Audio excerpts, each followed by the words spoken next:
Good morning, welcome to CATEX TV. My name is Frank Fortunato. Today is Thursday, January 26, 2012. Well, somebody blinked in the Persian Gulf after a couple of weeks of talking about oil sanctions. In a speech in the southeastern Iranian city of Kernan this morning, President Mahmoud Ahmadinejad said, yes, we will go back to the nuclear talks with the United States and the Europeans and the International Atomic Regulatory Agency. But he did say we're not going to give up our nuclear enrichment program, but we'll talk.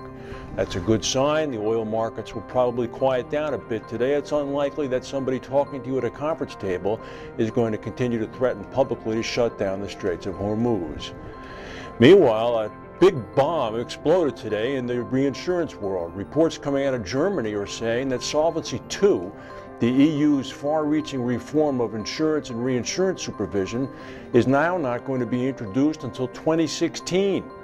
The European Commission had planned to introduce the system with effect beginning in 2013, with full switchover by 2014. But now it seems, according to reports coming from Germany, that the initial implementation for S2 will not come until 2015, with full activation not until the next year. A delay like this would be a big defeat for the EU, as well as causing problems at Lloyd's, who have spent a lot of money and a lot of time getting their markets ready for their version of S2 to be starting at the same time as the European version. Lloyd's is now going to be faced with the choice of having their charges regulated more stringently than their European counterparts. Another one who had the rug pulled out of him is out from under him, I should say, is our friend Jeremy Cox, the head of the Bermuda Monetary Authority, who even as late as yesterday in a speech to reinsurance executives in Bermuda said that we're facing 12 months of intense activity at the Monetary Authority as we ready the country to prepare for Solvency II. What is he going to do now? Bermuda has touted light but effective regulation, and now, in order to match Solvency II's efforts, have really put the pedal to the metal and are going to end up with a situation where they may have stronger regulatory oversight than the Europeans.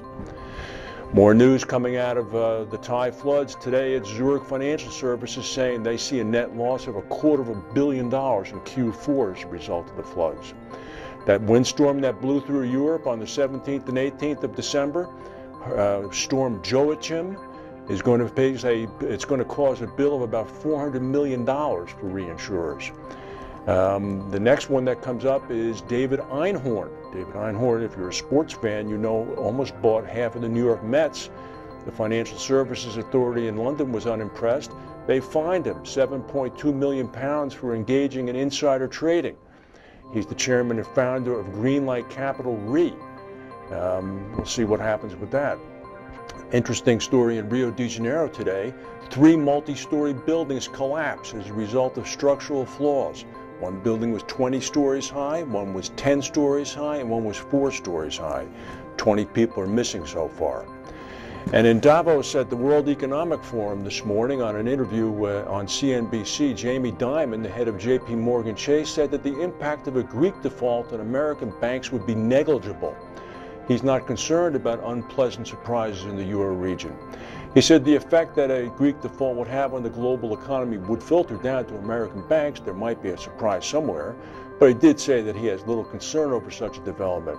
He said there's a teeny chance of a catastrophic outcome, which is why the muddle through is the only good strategy. There is no other good strategy.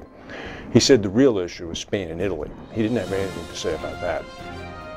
That's the news for today. If we have any breaking news, we'll come back and tell you. Thank you for watching, and we'll see you tomorrow.